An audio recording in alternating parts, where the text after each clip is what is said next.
information. Nosokafany masovo Amerikana Robert Yamate sy ny solon-telan'ny gouvernemanta malagasy androany ny hetsika Amerika Week. Izany dia atao etsy amin'ny lampan-tanàna Analakely ho fanamariana ny 17 taona nanasoniavana ny fifanarahana ara-diplomatika voalohany teo amin'ny Etazonia sy Madagasikara. Nasongadiny masovo Amerikana natao anatin'ny kabariny fa manandanja ny fifandraisana eo amin'ny firenena roa tota satria hatramin'ny ahazahoan'ny Madagasikara ny fahaleovantenany dia nandalo dingana maro sy nahita fitondrana maro avy amin'ny tany avy amin'ny ankilany fifandraisana teo amin'ny gouvernemanta malagasy sy Amerikana. Niezaka hatrany Etazonia ny anohana ny vahoaka malagasy ary nikaroka amin'ny fomba natsarana ny fiainan'olom-pirenena sy ny anamafisana ny fifandraisana vahoaka roa tota.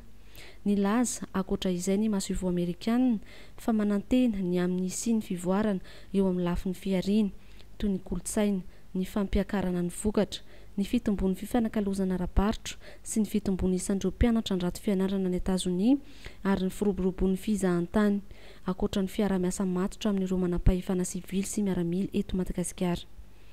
Ny Amerika Week dia hetsika mandritry ny 2 andro izay titrahana etsy amin'ny lampan-tanàna Analakely. Anehoana ny tohana nomen'ny vahoaka sy ny gouvernemanta Amerikana ho an'ny vahoaka malagasy sy anasongadinana ny firalahiana nasehon'ny vahoaka malagasy tamin'ny fiampatranoana ny misiona diplomatika Amerikana.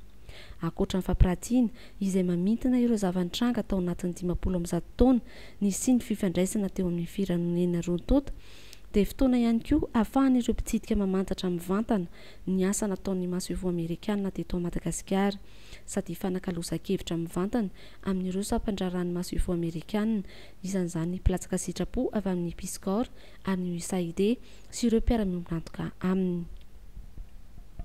Mandritra ireo 2 andro ireo dia isy ireo diplomaty Amerikana sy ireo mpiasa masovo Amerikana hitafa mivantana amin'ireo mpitsidika ary anazava ny asany ao anatin'ny valan-kevitra. Isan'ny loha hevitra ho azavaina amin'izany ny asan'ireo mpilatsaka sitrapo eto Madagasikara. Madagascar Information vous remercie pour votre visite.